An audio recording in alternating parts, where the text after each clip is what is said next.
j'ai vécu toute ma vie dans un environnement de chômage de masse. Or, je pense que le bouleversement qui arrive, c'est l'inverse. L'humain et les organisations doivent s'adapter plus vite. Une compétence technique avait une durée de vie d'environ 15 ans. Aujourd'hui, la même compétence technique a une durée de vie d'environ 15 mois. Les enjeux, en tout cas, la parentalité est un enjeu aussi pour demain. Il y a beaucoup de jeunes qui disent le monde qu'on nous promet, je n'ai pas tellement envie d'envoyer les gamins dans ce monde. Et le rôle donc des RH pour toi aujourd'hui autour de l'intelligence artificielle, c'est quoi ?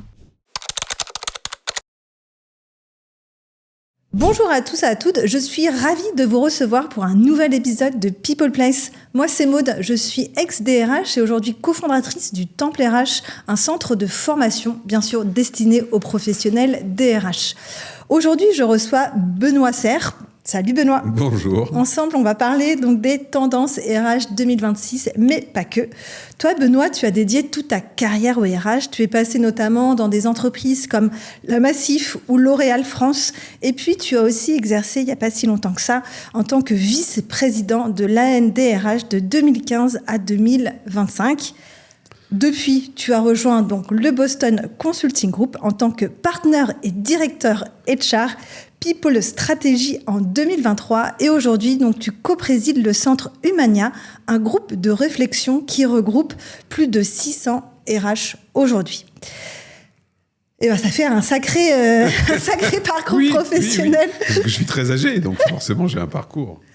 Et donc, toi, avant de commencer donc, sur notre sujet, donc toi, tu as commencé donc ton début de carrière, tu as suivi des études de droit tout en travaillant donc en tant que journaliste avant de devenir donc attaché parlementaire. Raconte-nous un petit peu qu'est-ce qui t'a donné envie de te lancer dans les rangs RH ensuite. En fait, c'est le hasard parce que effectivement, j'ai commencé par être journaliste mais très jeune en fait pendant mes études. Après, j'ai été attaché parlementaire, je trouvais ça intéressant et la chose publique m'intéresse, elle m'intéresse encore aujourd'hui d'ailleurs. Je le fais plus dans ce cadre-là, mais je continue à m'y intéresser par le biais de mon métier ou des engagements que j'ai eus.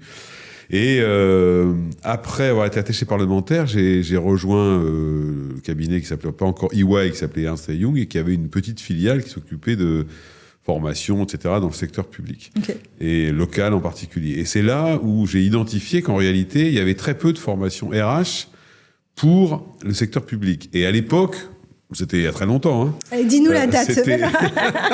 C'était en 98, je crois. 98, ok. Ou même avant, 96. C'était vraiment le déploiement des 35 heures, le déploiement du mail, enfin toutes les transformations. Et donc, ça changeait un peu la donne dans les collectivités territoriales. Et donc, j'ai eu l'idée, avec un journal qui existe toujours d'ailleurs, qui s'appelle la Gazette des communes, de lancer un cycle de formation des DRH du secteur public local. Et ça a super bien marché. Une sorte de communauté. Voilà, pour les former aux nouveaux enjeux. Et ça a très très bien marché. J'ai eu des DRH de collectivités locales de toutes les tailles. Enfin, c'était un truc vraiment... Et c'est comme ça que je suis rentré dans le monde RH qui m'a intéressé, où j'ai eu très vite deux convictions. La première, c'est que les bouleversements de l'époque, qui continuent encore aujourd'hui, faisait que la dimension humaine de l'entreprise prendrait un poids considérable, et je pense que je me suis pas trop trompé. Et la deuxième chose, c'est une conviction que j'ai toujours portée en moi, je ne peux pas te dire pourquoi exactement, qui était que je suis convaincu que 80% des gens se lèvent pas le matin en se disant qu'ils vont mal travailler. Je pense que la plupart des gens veulent bien faire leur boulot, qu'il faut ils le font pas bien, qu'il faut ils se trompent, peu importe. Ils ont tous la volonté de le faire. Et tout ça mis bout à bout, ça m'a amené dans le monde RH. Et voilà, c'est comme ça. Donc je suis arrivé un peu par hasard. Effectivement, j'avais pas fait d'études pour ça. Et donc finalement, le collectif a toujours été partie prenante de ton parcours.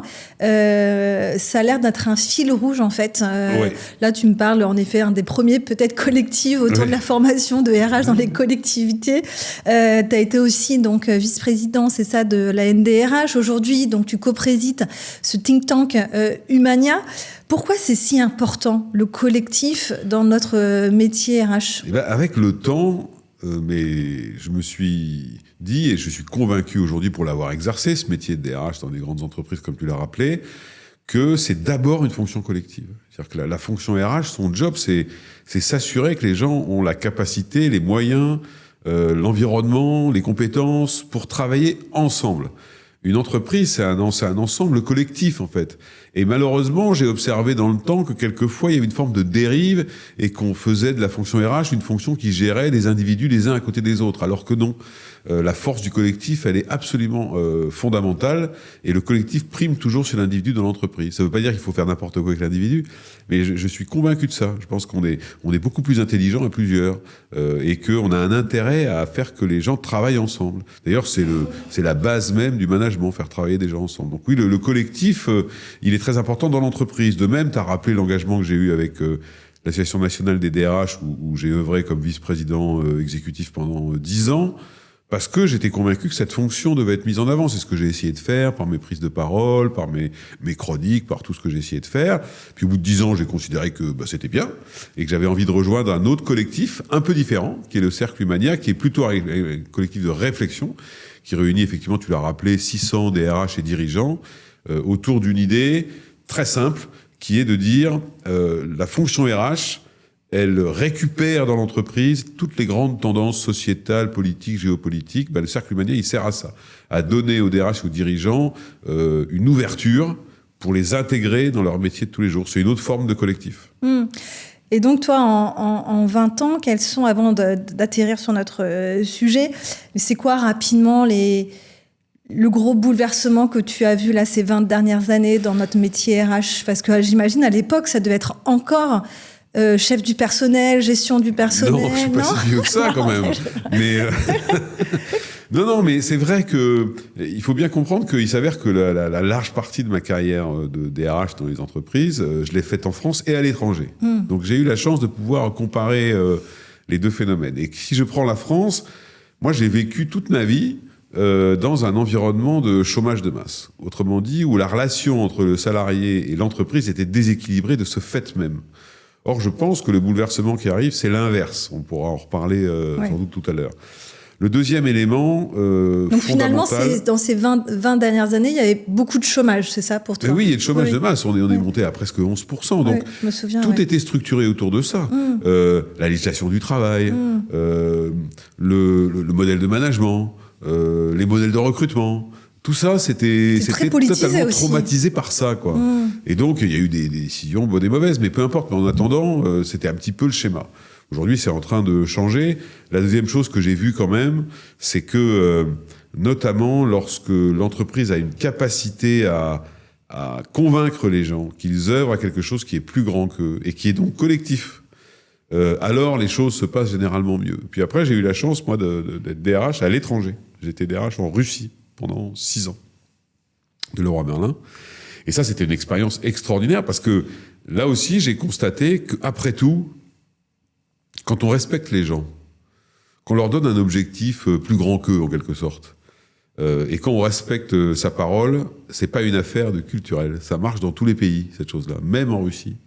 Et c'était une expérience très particulière puisque je suis arrivé, il y avait 300 personnes et je suis reparti, il y avait 8000. Donc, voilà, j'ai eu la chance d'avoir les deux types d'expériences RH en France et à l'étranger. Et donc, en préparant l'épisode, tu nous partageais donc que toi, tu distingues vraiment deux types de tendances, conjoncturelles et structurelles. Pourquoi tu les scindes? Pourquoi tu les différencies, ces deux types de tendances? Je vais prendre un exemple dont je viens de parler. Si je prends une tendance structurelle, c'est la démographie. La démographie, on sait très bien qu'on est presque en dessous de l'Allemagne maintenant. Donc c'est-à-dire qu'on a une situation, alors que la France a toujours eu une situation un peu particulière en Europe où elle avait un renouvellement naturel des générations. Ça, c'est structurel. Ça va durer 30 ans, 40 ans, parce que c'est comme ça. Hein. Celui qui est pas né en 2030, il n'aura pas 20 ans en 2050. Ça, on pourra jamais rien faire contre ça. Le conjoncturel, c'est plutôt, on est en plein dedans, hein, c'est-à-dire l'espèce de spectacle politique auquel on assiste depuis 2 ans est tout à fait incroyable. Et ça, c'est du pur conjoncturel. Ça vient perturber ce que le structurel devrait faire. Ce dont je me méfie un petit peu, et on le voit beaucoup malheureusement, c'est les législations d'opportunité. Alors il se passe un truc, alors on fait une loi. Je pense qu'il n'y a plus de pensée là-dessus. Ce qui est par exemple conjoncturel, c'est le fait qu'on est à 8% de chômage, alors qu'on a une démographie désastreuse. On devrait être plus bas que ça. D'ailleurs, la moyenne des pays d'Europe sont en dessous de 5. Nous, on est à 8. Parce qu'on a une situation conjoncturelle politique très négative. En revanche, structurellement, je pense que les évolutions doivent se faire, et c'est pour ça que j'insiste beaucoup avec la conviction que l'affaire de la démographie va structurer les politiques RH pour les 20 prochaines années. Et donc là, sur les tendances conjoncturelles, quel sujet aujourd'hui, donc en 2026, tu mets derrière ces tendances-là? Alors de mon point de vue, il y en a 3 en fait. Okay. Il y a la démographie, je l'ai évoqué. Tout simplement parce qu'on va basculer d'un marché d'employeurs à un marché d'employés. Et on voit bien que c'est une situation qui perturbe beaucoup les entreprises. Si on se souvient bien, en 2022-2023, où l'activité économique était plutôt bonne, conjoncturellement plutôt bonne, c'est là où on a vu apparaître des grandes difficultés de recrutement. Bon, là, elle est mauvaise, donc du coup, on résout le problème, mais c'est que conjoncturel. Tu mettrais aussi les nouveaux modes de travail comme... Justement, ça, c'est la deuxième tendance. Okay. La deuxième tendance, c'est que je ne crois pas qu'on puisse conserver le modèle de fonctionnement et de contrat social tel qu'on l'a aujourd'hui. Pour 2 principales raisons. La première, c'est qu'on est sorti du chômage de masse qui a tout structuré, donc on a une législation, une organisation, un management qui est fondé sur une situation socio-économique qui n'existe plus et qui n'existera plus dans les 30 ou 40 prochaines années, et tant mieux d'ailleurs. Ça, c'est la première chose. La seconde chose, c'est que, sans revenir et considérer que la crise sanitaire est responsable de tout, n'empêche que cette crise incroyable, dire mondiale, on n'avait pas vu ça depuis plusieurs siècles quand même, elle a révélé plein de choses qui finalement existaient avant, mais qui ne s'exprimaient pas. Le demande d'autonomie, des organisations alternatives du travail. Alors le fameux télétravail, mais il n'y a pas que ça. Le freelancing, oui. Pardon ? Le freelancing. Le freelancing, le slashing, tous ces trucs-là. Une plus grande liberté d'organisation dans le travail. Ça, c'est un deuxième phénomène très structurant.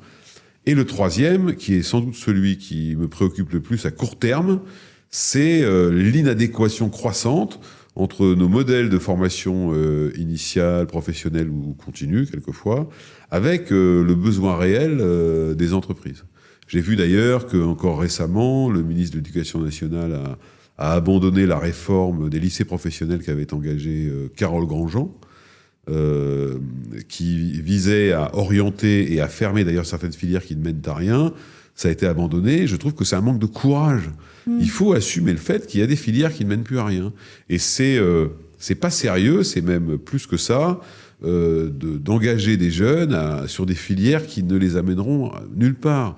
Donc il y a une réforme profonde des modèles d'apprentissage, d'enseignement, de formation et du lien entre l'entreprise et l'univers de l'enseignement. Moi, je suis convaincu qu'on a en France une approche par silo, c'est-à-dire qu'il y a la formation scolaire, la formation professionnelle ou supérieure et la formation continue. Tout ça, c'est un continuum, en fait. Donc, il doit y avoir, et on voit, il y a des voix qui s'élèvent dans ce champ-là. C'est le troisième enjeu de la compétence, parce que tout ça est sous-tendu par le déploiement hyper rapide de l'IA, par effectivement les nouvelles aspirations, qui sont pas si nouvelles que ça, mais qui s'expriment maintenant, par une nouvelle génération qui est quand même soucieuse des phénomènes environnementaux, qui est quand même soucieuse des phénomènes sociaux, qui est quand même soucieuse des phénomènes de responsabilité. Tu sais, j'étais tout jeune, et toi, tu n'étais même pas né. Dans les années 80, on parlait des années fric, ça, c'est fini. Donc, des années quoi, voilà, donc c'est 3 et 1. Des années 80. Des années fric, non ? On parlait des années fric. Ça veut dire quoi ? C'est-à-dire que l'important, la réussite se mesurait à l'argent, à la valeur du compte en banque, ce qui est aujourd'hui plus du tout. Bon, après, ça ne veut pas dire que. Je pense qu'il y a d'autres sujets, comme le partage de la valeur, le fait on a un sujet de rémunération en France, quand même. Dire l'écart entre le brut et le net, il est insupportable pour les gens, et d'ailleurs pour les PME. Je prends une PME simple, elle augmente quelqu'un de 100 €, la personne, elle touche 50 et l'entreprise paye 200. Personne n'est content dans cette histoire. Ni l'entreprise, ni le salarié qui bénéficie de 50. Donc voilà, et tout ça, on sait d'où ça vient, on pourra en reparler. Mais en attendant, je pense qu'on est dans une phase de bascule où il va falloir refondre beaucoup de choses. Donc ça, pour toi, c'est les tendances conjoncturelles aujourd'hui. Oui, exactement. Juste rapidement, quand tu disais que c'était inédit aujourd'hui le cadre mondial dans lequel on est, tu fais référence à quoi exactement ? D'abord, l'IA. Ok. L'IA rebat les cartes partout. Oui, mais regarde Excel à l'époque. Oui. Quand l'ordinateur est arrivé, je me souviens de ma grand-mère qui faisait sa comptabilité à la machine à écrire. Et quand elle me raconte quand elle avait passé à l'ordinateur, elle n'a jamais réussi à s'y faire. Ça, c'était aussi, à mon avis, Oui, alors il y a une assez... différence avec ta grand-mère et sans doute avec la mienne. C'est que l'informatisation, même le digital, d'une certaine manière, avec Internet dans les années 2000, ça a été des mouvements entre guillemets lents. L'informatisation a été relativement lente, le digital a été un peu plus rapide. L'IA, c'est d'une vitesse incroyable. C'est la vitesse, c'est la vélocité. Et ça, la vitesse, elle ne donne pas autant le temps aux gens de s'adapter, si tu veux. Donc, c'est un peu la différence, ni même aux entreprises, on le voit. Donc, l'IA, c'est quand même une tendance très, très lourde. Alors, il y a eu une première époque de l'IA, il y a 3 ans. On n'aurait pas eu cette conversation il y a 5 ans. Hein. Il y a 3 ans, même si l'IA est présente depuis longtemps. Mais là, l'IA, avec les différentes plateformes qui existent, il a été totalement démocratisé. Autrement dit, tout le monde l'a sur son téléphone. Donc, c'est devenu un outil du quotidien. Oui, mais tu vois, le progrès, ça fait partie de notre ADN, j'ose dire. Tu vois, on a parlé là, tu vois, en effet, de l'informatisation, de la digitalisation. Mais imagine même, peut-être au Moyen-Âge, quand l'électricité a dû arriver, ça a dû être... Plus tard, ouais, a dû arriver. C'est quand même des mouvements où j'ai l'impression qu'on s'habitue et je trouve pas forcément inédit, tu vois, c'est un gros progrès. Tu vois, le premier phénomène de ce que tu exposes, c'est les métiers à tisser en Angleterre au 19e siècle, où il y a eu des grèves, parce que ça volait le travail des gens. Oui. On a eu le même phénomène dans les années 70-80 avec la robotisation. Cela dit, moi je constate, là où tu as raison, c'est que toutes les entreprises qui n'ont pas mis en place de la robotisation dans les années 70 au nom de l'emploi n'existent plus aujourd'hui. Donc oui, le progrès fait partie des choses. Mais le problème, c'est que la vitesse à laquelle ce progrès se développe signifie qu'on doit développer des moyens d'adapter les compétences et les métiers des gens encore plus vite. Or, c'est pas parce que tu inventes des systèmes de e-learning super performants, de l'IA, etc., que les gens apprennent plus vite. Tout à fait. Ouais. C'est pas vrai. Ou l'utilisent, oui. Oui, moi j'ai appris ça quand j'étais chez Leroy Merlin, où une compétence se construit en 3 ans. Une année pour apprendre, une année pour faire, et une année pour assumer ce qu'on a fait. Donc, c'est ça le sujet, c'est l'écart entre la vitesse de déploiement de l'IA, et qui progresse toutes les semaines quasiment, et la capacité des gens à s'y adapter. Et encore plus, et ça c'est un enjeu RH central, la capacité des organisations à s'y adapter. Si tu prends l'IA, pour qu'on parle de ça, tu as une première phase très productiviste. On se souvient d'un rapport qui est sorti il y a 3 ans qui disait que ça allait faire gagner 30% de productivité. Personne n'a vu ça. Personne n'a vu ça à ce jour.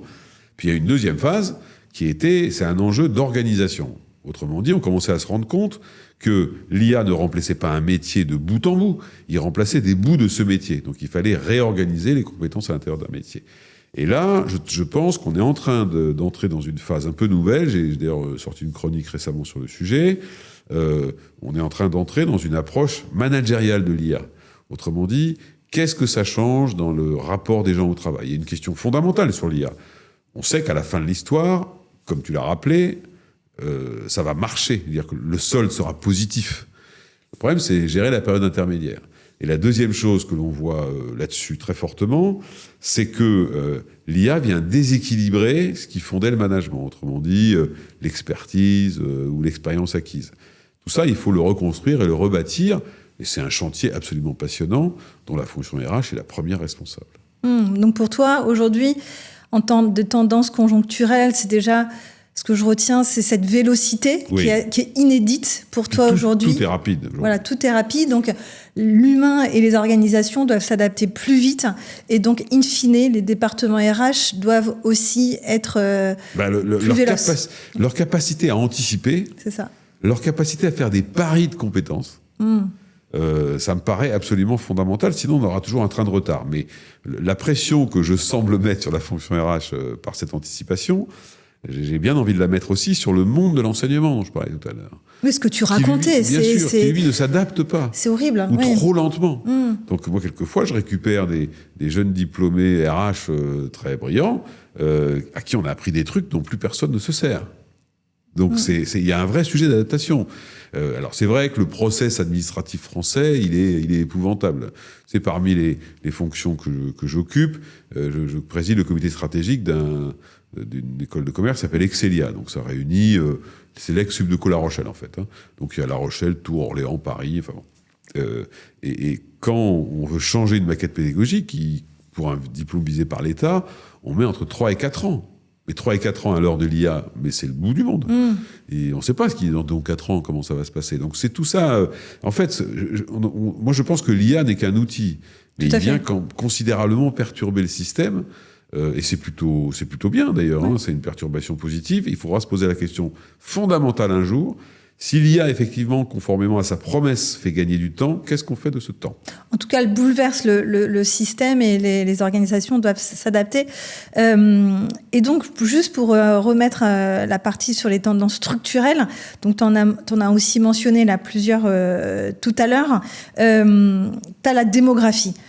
Qui est pour toi en tout cas une tendance structurelle majeure qui va en tout cas influencer notre monde d'aujourd'hui. Est-ce que tu peux expliciter qu'est-ce que tu entends par ça ?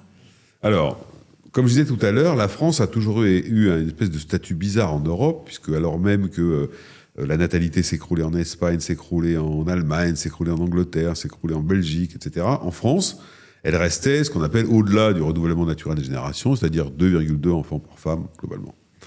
Aujourd'hui, on est tombé à 1,6 et on sait que les perspectives, elles sont à 1,5, 1,4. Donc déjà, ça veut dire que le renouvellement des générations n'étant pas assuré, on a une génération très faible qui va venir remplacer une génération très forte de gens qui sont nés entre 1960 et 1990, qui sont, à l'époque, la France était un pays à forte natalité, plus nombreux. Donc déjà, on va avoir un écart. On peut imaginer que, par conséquent, ça veut dire que le chômage de masse qui était peut-être lié, et beaucoup lié au fait qu'il y avait moins d'offres d'emploi que de gens qui en cherchaient, ça va s'inverser. Mais peut-être que aussi les 8% s'expliquent que, comme tu le disais très bien, il y a des besoins en métier, mais les gens ne sont pas forcément formés à ce métier-là. Oui, alors on sait, curieusement, quand la France était en 2022-2023, elle avait une espèce de pêche économique à la sortie du Covid, je sais pas si tu te souviens. 5%, 6%. On était tombé à 6,9, 6,8, comme si en France, le chômage structurel, il est à 6, quand en Europe, il est à 5. On appelle le chômage résiduel, en fait, ce qui reste tout le temps. Donc ça, c'est une question à poser. La deuxième chose qui impacte la démographie, c'est que nous avons un modèle social qui est fondé sur la solidarité des générations. Qu'on m'explique comment on va faire pour maintenir ce système de solidarité des générations, alors même que la génération qui monte est nettement moins nombreuse que la génération qui part. Ça ne marchera pas, c'est de la mathématique, c'est pas de la politique ce que je suis en train de faire. Alors il y a le cas célèbre des retraites, évidemment. Mais il n'y a pas que ça. Le troisième élément, c'est que on sait que le modèle social français, il est financé à 70% par le travail. Or, quand on a un décalage démographique, bah évidemment, l'argent manque d'une certaine manière, parce qu'il n'y a plus assez de cotisants par rapport aux gens qui en bénéficient. Donc qu'est-ce qu'on fait ? On augmente la pression fiscale sur les cotisants. Mais ça s'arrête où ? Plus de taxes, oui. Et oui, on augmente. Oui. Alors pour les riches, les pauvres, tout le monde paye. Avec un niveau de prestation en face qui se dégrade, malheureusement. Donc moi je me souviens quand même c'est intenable, oui. C'est intenable, mais surtout je me souviens, tu te souviens sans doute du fameux mouvement des Gilets jaunes, qui s'est dégradé très vite.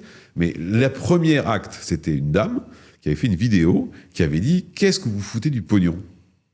Parce que les gens payent beaucoup, ils ont le sentiment quand même que le service public, malgré les efforts de ceux qui le font, le travail ne paye pas assez. Dégrader. Un, le travail ne paye pas assez, et deux, les impôts que je paye, je ne les retrouve pas dans la qualité de service public, à l'hôpital ou ailleurs.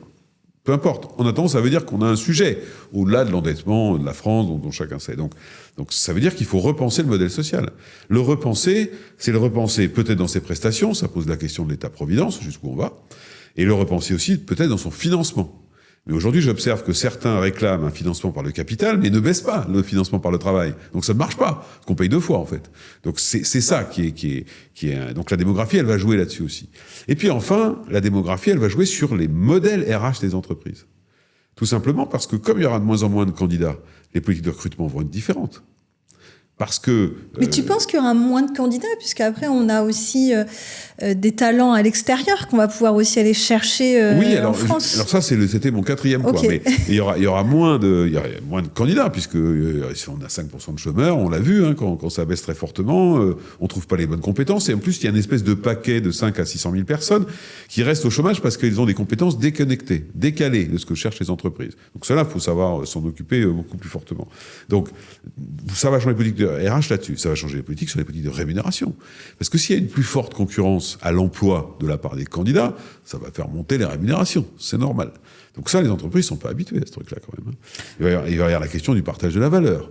Est-ce qu'on peut... Moi, le partage de la valeur, ce sujet-là, il m'est apparu comme un élément lors de la crise Covid, quand le gouvernement avait mis en place le chômage partiel, payé par le gouvernement, et que j'avais observé que certaines entreprises voulaient bénéficier de ce chômage partiel tout en distribuant 100% de leurs dividendes à leurs actionnaires. Alors que chômage partiel, ça signifiait 84% du net. Je trouvais ça quand même bizarre. Donc je pense qu'il y a une question autour de ça. Et puis même, ça fait plusieurs années qu'on a un modèle de management qui consiste à associer les gens à l'avenir de l'entreprise. Très bien. Moi qui suis un partisan du collectif, comme tu l'as rappelé, je ne peux pas être contre ça. Mais c'est assez logique que si on a demandé aux gens de participer à la définition de la stratégie d'une entreprise, c'est assez normal que si cette stratégie fonctionne, les gens viennent demander le retour sur investissement de ce qu'ils ont fait. C'est normal, ça s'appelle le partage de la valeur. Alors j'ai noté qu'il y a 2 ans, je crois, il y a un accord qui a été passé pour étendre l'intéressement aux petites entreprises. Tout ça, c'est très bien. Mais qui est inédit en France, parce qu'à l'extérieur, dans d'autres pays, on ne le retrouve pas. Non, on ne retrouve pas. Donc justement, c'est une vraie force. C'est une vraie force, ça date du général de Gaulle, l'intéressement. C'est vrai que c'est une vraie force en France. C'est une vraie force très particulière de redonner aux gens le pouvoir de récupérer une partie des sommes. C'est plutôt intelligent, quoi. Alors ça ne veut pas dire qu'il faut arrêter de rémunérer les actionnaires, ça c'est normal. Mais il faut sans doute retrouver un nouvel équilibre entre les trois. Et juste rapidement, moi j'avais visité le musée de demain de Rio de Janeiro. Je ne sais pas si tu as eu l'occasion de le faire. Et il y avait, moi, 2 chiffres qui m'avaient vraiment marqué. C'est donc qui fait sens avec la démographie. C'est qu'en 2050, donc, on aura à peu près 710 millions de personnes en Europe. Et en 2100, plus que 640 millions. Et entre un autre continent, donc, qui est l'Afrique, donc en 2050, ils seront 2,3 milliards, et en 2100, 4,1 milliards aussi. Donc on voit plutôt une hausse du continent africain. Qu'est-ce que ça t'évoque en fait ? Ça m'évoque qu'il va falloir repenser nos politiques d'immigration. Parce que, bien sûr, que comme on aura, tu l'as rappelé, en Europe, une démographie en baisse, il va y avoir une forme de concurrence entre les pays européens pour attirer, peut-être issus de l'Afrique, peut-être issus de l'Amérique latine, peu importe, pour attirer des gens, pour exercer des métiers et occuper les postes qui ne seront pas occupés du fait de la démographie. Et donc ça signifie peut-être, et moi j'appelle le personnel politique à enfin avoir un débat sur les sujets de l'immigration qui soit pas aussi caricatural et ridicule que l'on entend depuis des années. C'est pitoyable, honnêtement. Donc ça, c'est un vrai sujet. L'immigration de travail, l'immigration choisie, l'immigration de rapprochement, tout ça. Savoir bien accueillir. Exactement. Notre capacité à intégrer, notre capacité à former, notre capacité à conserver. Donc ça, c'est évidemment, ça va changer la donne. C'est passionnant comme sujet, en fait. Oui, c'est un sujet majeur, très structurant de la société française. C'est pour ça que je trouve que les politiques qui, d'un côté, disent qu'il y en a trop, l'autre, c'est le grand remplacement, c'est ridicule. Ils sont sûrement pas à la hauteur du niveau. Bon, peu importe, moi je dis ce que je pense, parce que je suis candidat à rien. C'est l'avantage. L'autre élément, c'est que probablement, je ne serais malheureusement pas étonné qu'on ait demain une immigration environnementale. Et ça, c'est un vrai sujet. Quand les gens ne pourront plus vivre dans certains endroits du fait soit de la canicule, soit de l'eau, soit de non-accès à l'eau, etc., qu'est-ce qu'ils vont faire, ces gens-là ? Ils ne vont pas rester là, ils vont bouger. Tout ça, on le sait. Donc, je pense qu'il faut cesser les approches caricaturales et faire en sorte qu'on repense les modèles d'intégration, etc. Ça, c'est la responsabilité des pouvoirs publics, mais pas que. C'est aussi la responsabilité des entreprises qui ont un rôle à jouer. D'ailleurs, je vois que les entreprises sont beaucoup plus matures que le personnel politique sur le sujet. Quand j'observe que des grandes entreprises montrent l'exemple, et tant mieux, comme Veolia, comme L'Oréal, comme Michelin, en disant « je passe des accords mondiaux de protection sociale et sanitaire, je passe des accords mondiaux sur le salaire minimum dans les pays, etc. », elles participent de ce rôle que malheureusement les États ne jouent plus. Et donc, comment s'y préparer à cette démographie en tant que RH aujourd'hui en 2026 ? Est-ce que c'est un peu quelque chose que je dois mettre sur le devant de la scène ou ça arrivera un petit peu plus tard ? Quels seraient un petit peu tes conseils ? Alors, J'ai évoqué tout à l'heure le rôle qu'essaye de jouer le cercle Humania. On est pile dedans. C'est-à-dire que nous, on essaye de montrer, si on prend la démographie, voilà les impacts très concrets qu'on peut déjà prévoir. La démographie, c'est une science exacte, c'est l'avantage, qu'on peut déjà prévoir. Donc je pense qu'il y a ce rôle-là. Il y a l'autre rôle qui est fait par beaucoup de DRH, qui est de projeter leur effectif à horizon 20 ans, en intégrant ceux qui partent à la retraite, les nouveaux métiers liés à l'IA, les métiers qui disparaissent, c'est ce qu'on appelle en France les fameux accords de GEP, tu vois, les gestions des emplois et des parcours professionnels. Tout ça, c'est un travail majeur, en fait, qui permet d'anticiper et de dire, de toute façon, tu sais, je vais donner un chiffre. En 2030, 30% des ouvriers de l'industrie seront à la retraite. On est incapable de les remplacer. Parce qu'il y a eu une désindustrialisation majeure en France pendant 30 ans ou 40 ans, et donc on n'a plus de jeunes formés à l'industrie. Donc, et puis il y a la folie du master en français. Maintenant, oui, exactement, mais parce qu'on a voulu faire une économie de service, enfin, des choix qui ont été faits, politiques. Bon, ils ont été faits, ils sont trompés, c'est comme ça. Mais aujourd'hui, moi je veux bien qu'on réindustrialise, mais il faut mettre des gens dans les usines quand même. Et si on n'a personne pour les mettre, donc il y a un vrai sujet de transfert des savoirs, de reconstruction des filières industrielles, de reconstruction de l'attractivité des métiers industriels. Il y a quelques années, l'UMM, qui est l'Union des industries métallurgiques et minières, avait fait une espèce d'enquête où elle demandait plein de choses. Parmi les choses, c'est aux gens, de manière spontanée, c'était il y a 4-5 ans, si on vous dit industrie, quel est le mot qui vous vient? La réponse était chômage. Ah waouh, ouais. Ben oui, mais parce qu'on a... La délocalisation des usines. La délocalisation, la destruction des usines, enfin voilà, aujourd'hui on essaie de réindustrialiser, mais sauf que nos filières de formation sont à reconstruire, et on sait le faire. Les industries de l'armement qui demandent beaucoup de gens aujourd'hui, elles ont très vite reconstruit leurs filières. Mais elles les reconstruisent comment? Ça, c'est extrêmement intéressant sur le rôle des entreprises. Moi, je vois que certaines entreprises ont déjà commencé à anticiper la démographie et l'inadaptation des systèmes de formation en créant leur propre système de formation interne, comme aux États-Unis. L'académie, oui. Quasiment diplômant, quelquefois. Quasiment certifiant. Pourquoi pas? Mais alors, ça veut dire qu'il va falloir que le rôle de service public de l'enseignement se réinterroge sacrément. Parce que ce serait, sur un plan de la cohésion sociale, extrêmement dangereux d'avoir un espèce de système de formation à deux vitesses. Je suis dans une grande entreprise, je bénéficie d'adaptation permanente de mes compétences. J'ai pas la chance d'y être. On me laisse m'éteindre en termes de compétences. Oui, c'est ta deuxième tendance, en tout cas structurelle, c'est l'inadaptation de ce système de formation qui te tient à cœur. Et tu parles, toi, d'un changement, en tout cas, de paradigme qui est, on passe d'un modèle de fonction à un modèle de compétences. Oui. Qu'est-ce que ça signifie? Ça signifie que j'ai lu, je suis tombé il y a quelques temps, parce qu'on m'avait commandé une conférence sur la compétence en jeu de souveraineté nationale, donc j'ai creusé le sujet, et j'ai découvert une enquête de l'OCDE qui évoquait l'indice de durabilité des compétences. Okay. Dans les années 80-90, une compétence technique avait une durée de vie, compte tenu des évolutions assez faibles, d'environ 15 ans. Aujourd'hui, la même compétence technique, dans certains cas, a une durée de vie d'environ 15 mois. Ça signifie que quand on embauche quelqu'un avec des compétences données, on sait d'avance qu'il va falloir passer son temps à le former pour l'adapter à des compétences nouvelles, puisque celles qu'il détient vont perdre de leur intérêt. Ça, c'est un chiffre que tu avais trouvé... Ah oui, dans une étude de l'OCDE, je te la retrouverai. Ok. Donc, et ça, c'est un point vachement important. Ça veut dire que... Mais ça change beaucoup de choses, parce que, par exemple, on a beaucoup construit l'entreprise autour d'un modèle de hiérarchie. Autrement dit, ton plan de carrière, il était vertical. Il y avait une pyramide hiérarchique avec des chefs et des sous-chefs à tous les étages. Et le parallèle de ça, c'est qu'il y avait une pyramide de rémunération. Or, aujourd'hui, tu l'as sûrement vu, moi je le vois régulièrement, tu as des tas de gens, notamment les jeunes, qui te disent « Moi, j'ai pas envie de devenir chef, en fait. J'ai envie de faire le métier que j'aime. » Et donc d'avoir plutôt une évolution horizontale que verticale. Seulement, ils ne renoncent pas pour autant à leur revalorisation salariale. Et beaucoup d'entreprises, grandes et petites d'ailleurs, que j'ai rencontrées, sont en train de développer des modèles de carrière à deux angles. Un angle de management, parce qu'il y en a qui en ont besoin et qui le souhaitent, et c'est très bien, puis l'entreprise en a besoin, et un angle d'expertise, mais qui a la même rentabilité économique. C'est ce que j'appelle un modèle non pas par fonction, mais par compétence. Parce que l'hypercompétence se rémunère. D'ailleurs, j'avais proposé à un moment un truc un petit peu bizarre, c'est ce que j'essaye de faire de temps en temps, c'est que, tu sais, il y a un très grand enjeu de transmission des savoirs.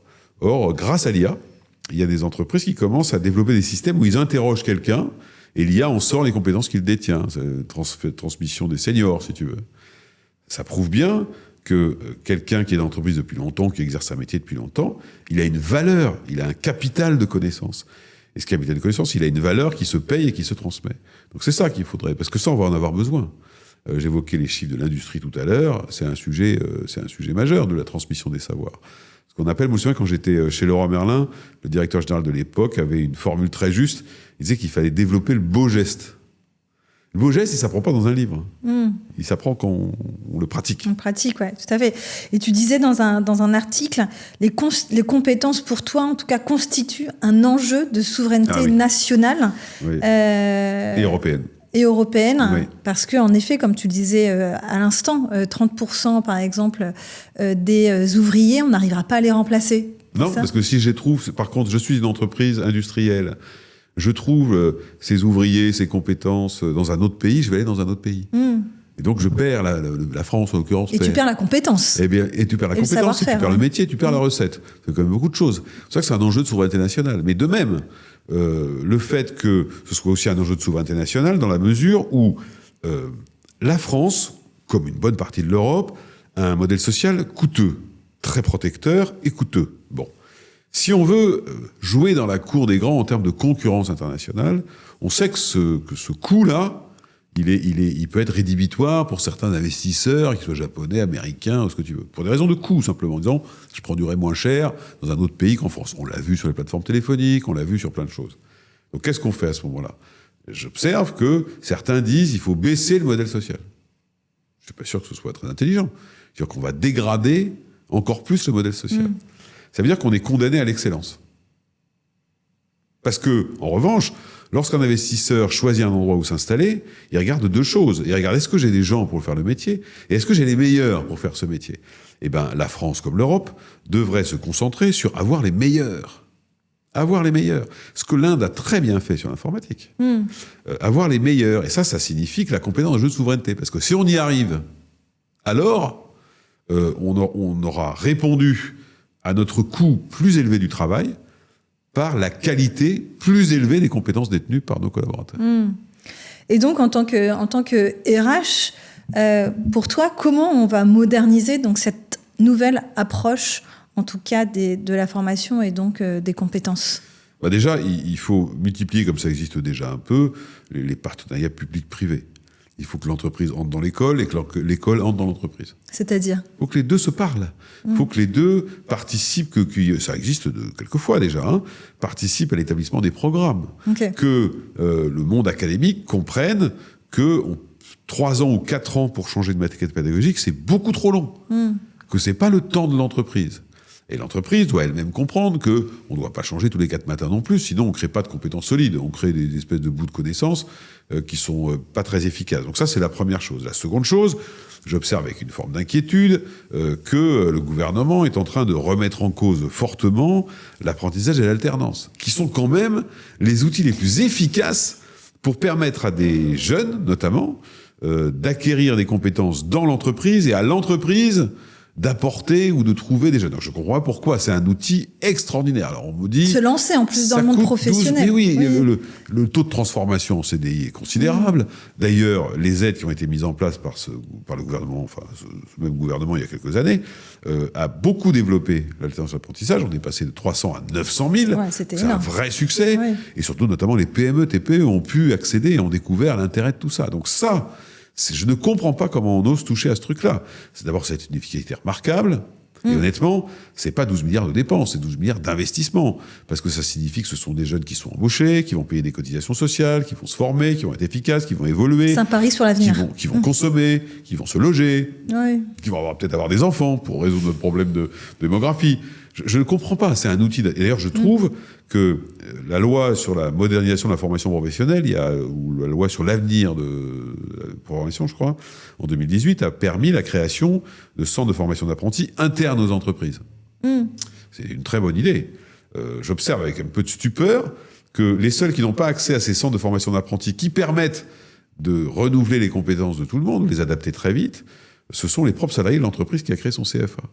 C'est pour ça que j'étais partisan de la mise en place d'une forme de contrat d'apprentissage adulte qui permet à des gens dans l'entreprise qui ont des métiers qui disparaissent ou qui s'amenuisent du fait de l'IA, du fait de la technologie, du fait de ce que tu veux, d'accéder à ces espèces de contrats d'apprentissage dans leur entreprise, dans leur centre de formation d'apprentis, pour rester up-to-date sur les compétences et donc garantir l'employabilité. Et par conséquent, rester durablement dans l'entreprise. Et donc aussi, par rapport à ce que rapidement ça fait écho aussi, donc là, tu parlais de 1,6 enfants par foyer. Aussi, on pousse pas, on n'aide pas aussi les hommes et les femmes, et principalement les femmes, à avoir des enfants. Un sacrifice sur la carrière. Quand on veut prendre un congé parental, on perd son salaire. Et donc, il faudrait aussi les enjeux, en tout cas, de la parentalité est un enjeu aussi pour demain. Alors sur la parentalité, il y a plusieurs choses. Il y a d'un côté le fait que depuis 2012-2014, on a abandonné les politiques natalistes. C'est une erreur. Vous savez, c'est le fameux cohésion familiale, la mise sous condition de ressources des allocations, tout un tas de trucs. Bon, alors, donc déjà, c'est pas une bonne idée. Mais je pense pas que ce soit ça. C'est un élément, parmi d'autres, c'est pas le plus structurant. La deuxième chose, c'est qu'effectivement, il faut adapter les contraintes positives de la parentalité à la carrière. Tu sais que aujourd'hui, les femmes ont des enfants plus tard parce qu'elles sont en montée de carrière à ce moment-là. Et d'ailleurs, on sait, c'est Serge Guérin, qui est un très grand démographe, qui explique que, globalement, aujourd'hui, la situation est qu'une famille qui avait 4 enfants n'a plus que 3, une 3 plus que 2, plus 2 plus 1, plus 1 plus 0. Donc ça donne le truc. À la fois pour des raisons d'adaptation de la vie professionnelle. Donc ça veut dire que la question de la parentalité devient un sujet d'entreprise. Et certaines entreprises, d'ailleurs, ont pris des politiques très favorables. Ils n'ont pas attendu d'augmenter les congés maternité, les congés paternité. Tout à fait, les congés paternité. L'entreprise dans laquelle je suis, les congés paternité sont très largement pris et même encouragés. Et même des gens qui sont sur des très hauts niveaux de responsabilité, qui prennent leur congé paternité. Et je veux dire que c'est poussé, encouragé, respecté par tout le monde. 1 mois, 2 mois, ça dépend. Donc ça, c'est une deuxième chose. Donc c'est gérer la parentalité en considérant que le fait, effectivement, les enfants naissent plus tard dans le foyer qu'ils ne naissaient avant. Et la troisième chose sur la parentalité, je commence à voir quelques discours politiques autour de cela, on va attendre pour les présidentielles, qui est de remettre au goût du jour des politiques natalistes, notamment pour le logement, l'aide au premier enfant. C'est très cher. Moi, j'ai 3 enfants. Quand ils sont petits, plus c'est petit, plus c'est cher. Quand tu as les enfants, plus c'est petit, plus ça prend de place dans le coffre et plus c'est cher. Et donc ça, c'est des politiques natalistes. Mais il y a une 4e raison qui, moi, me paraît assez importante pour en discuter avec les uns et les autres, pour comprendre cette dénatalité. Il y a tout ce qu'on vient d'évoquer. Il y a une autre raison, c'est le défaut d'avenir. Il y a beaucoup de jeunes qui disent... Moi, je me suis beaucoup intéressé à ce sujet-là. J'ai regardé, beaucoup de gens qui disent ouais, moi, je veux bien, mais enfin, le monde qu'on nous promet, je n'ai pas tellement envie d'envoyer des gamins dans ce monde-là. Donc ça, c'est une question politique, dans le bon sens du terme. La vision, on va vers où ? On va vers quoi ? Je peux comprendre, honnêtement, aujourd'hui, si la vision, c'est la réduction du déficit, ça ne fait pas rien des grands, quand même. Moi, je ne dis pas qu'il ne faut pas le faire, mais enfin, bon. Alors, en même temps... Quand je discute avec ces mêmes jeunes, après qu'ils ont eu des enfants, ils disent quand même que c'est la plus belle chose du monde qui me soit arrivée. Donc ça, voilà, c'est un point important, mais c'est vrai que c'est un sujet assez fondamental parce que la dynamique d'un pays, d'une nation, son influence, son poids, provient aussi de ses enfants. Une petite anecdote d'il y a très longtemps, on avait proposé à François Mitterrand, donc, président de la République, issu de la gauche, etc., de mettre sous condition de ressources les allocations familiales. Et il avait dit jamais. Il avait dit jamais parce que les gens qui ont des enfants construisent la nation. Et donc, on doit les aider. Petite pause avant de continuer avec Benoît. Si vous êtes RH, recruteuse, DRH, que vous avez envie d'augmenter vos compétences, alors j'ai envie de vous parler du Temple RH. Le Temple RH, c'est un centre de formation, mais pas que. C'est aussi une communauté, un collectif de professionnels RH qui veulent reprendre une place stratégique, gagner en crédibilité, en posture, en impact et bien sûr sans se renier. On y forme sur les sujets de communication RH ou de marque employeur, leadership, ou encore digitalisation des processus RH grâce à l'IA et à l'automatisation. On forme en entreprise, mais aussi en individuel. Donc si ça résonne avec vos enjeux actuels, je vous mets le lien en description. Et maintenant, on reprend l'épisode. Alors Benoît, pour finir, on va parler encore un peu de l'IA, puisque c'est quand même le sujet 2026 dont tout le monde parle aujourd'hui. Et donc, en quoi pour toi ça va modifier en tout cas nos modes du travail à court terme et à long terme? Et deuxième question, c'est en quoi aujourd'hui c'est un sujet RH? Alors, la première chose, si je prends l'IA, c'est qu'il avance, on l'a évoqué tout à l'heure, à une vitesse incroyable, et donc il touche les métiers eux-mêmes, c'est-à-dire les compétences à mettre en œuvre pour exercer un métier, mais également il redistribue les tâches à l'intérieur d'un métier, puisque l'IA peut prendre en charge certaines tâches. D'ailleurs, je pense que, c'est un peu une réponse à la deuxième question en même temps, c'est que la bonne question à se poser, c'est pas qu'est-ce que l'IA va faire, c'est qu'est-ce que je veux que les gens fassent. Et j'en déduirai ce que l'IA va faire. Donc c'est un vrai choix. Aujourd'hui, j'entends trop de gens dire l'IA pourrait faire ceci, cela. Non, qu'est-ce que vous voulez que les gens fassent? Et puis on va regarder. Donc ça, c'est la première chose. La deuxième chose, c'est que l'IA va peut-être, il y a une étude qui est sortie qui montre que l'IA devrait remplacer 26% des tâches des managers. C'est une formidable nouvelle.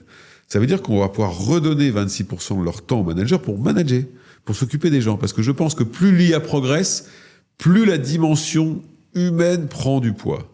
La transformation technologique, c'est d'abord une transformation humaine. D'abord et avant tout. Elle provoque ça.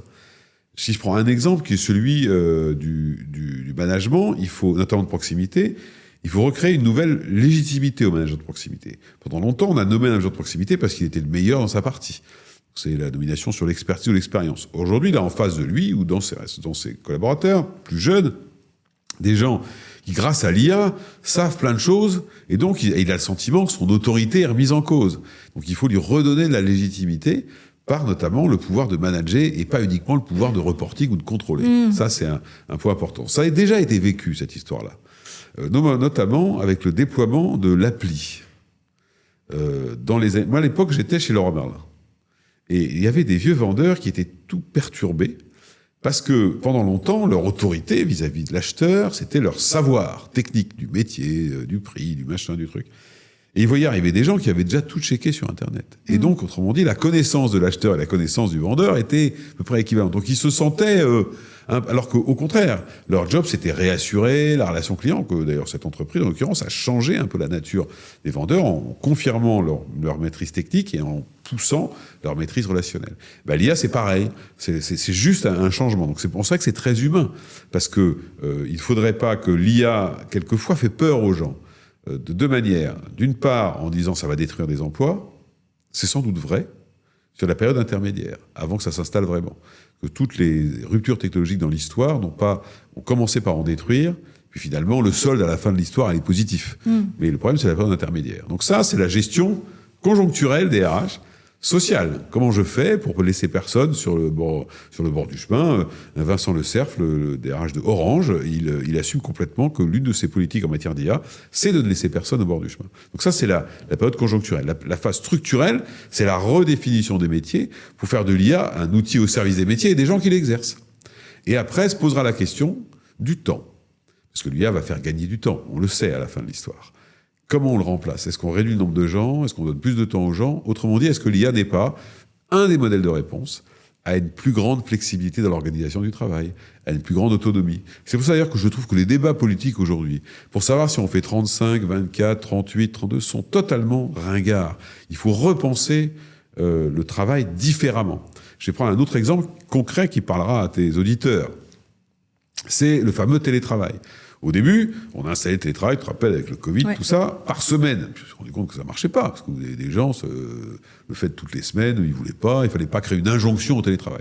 Je vois des entreprises qui maintenant traitent les jours de télétravail un peu comme des RTT, en disant, en fait, vous avez droit à X jours de télétravail dans l'année, un processus d'information, puis vous vous débrouillez avec. Ça donne de la liberté d'organisation. L'IA, c'est le même phénomène, en fait. Il va falloir savoir quoi faire de ce temps. On a plusieurs choses, redonner de la liberté d'organisation dans le travail, mais aussi, on l'a évoqué tout à l'heure, on a un enjeu de compétences et de mise à niveau des compétences permanentes et d'adaptation de nouvelles compétences. Eh bien, consacrons une partie du temps gagné par l'IA à la formation permanente des gens. Je pense que tout le monde s'en trouvera bien. Et rapidement, quand tu disais le DRH d'Orange, lui, il a dit quoi exactement? De Vincent Le Cerf, quand on parle avec lui, il dit, il a une politique IA. Orange, c'est une immense entreprise, technologique, etc. Ouais. Il dit, je veux que l'IA intègre, et il le fait très très bien, mais parmi mes critères, il y a le fait de ne laisser personne au bord du chemin. D'accord, donc il veut intégrer tout le monde dans le mouvement. Les former, les faire bénéficier de l'IA, etc., etc. C'est une très bonne politique. D'autres font d'autres choix, mais là, c'est ce choix-là. Et le rôle donc, des RH pour toi aujourd'hui autour de l'intelligence artificielle, c'est quoi? Il est double. Il est d'abord de démontrer qu'ils ont la capacité à intégrer l'IA dans leurs propres services. La paye, l'administration, des tas de trucs, mais ça ne signifie pas supprimer des postes, ça veut dire redistribuer sur la formation, par exemple. Il y a un truc extraordinaire sur l'IA qui est, tu sais, quand on a été DRH, on sait qu'il y a les fameux entretiens annuels, bon, alors on peut débattre du caractère infantilisant du truc, mais peu importe, où se disent plein de choses qui sont perdues pour la nation. L'IA permet peut-être de les récupérer. Ce qui se passe dans les people review, l'expression des gens, par exemple, ça. Tu vois, donc c'est. Et je pense que ça aidera les DRH. Si les DRH utilisent la fonction RH, utilisent l'IA dans ce genre de choses et démontrent à toute l'entreprise qu'elle sait intégrer l'IA, alors elle sera encore plus légitime pour faire son deuxième rôle, qui est d'accompagner tout le reste de l'entreprise dans l'intégration de l'IA. Donc elle a une forme de double responsabilité. C'est pour ça que je pense que l'IA, les RH doivent être en première ligne sur ce sujet. C'est un sujet humain plus que technologique. Écoute, merci Benoît, on arrive à la fin de cet épisode. Deux dernières questions pour toi.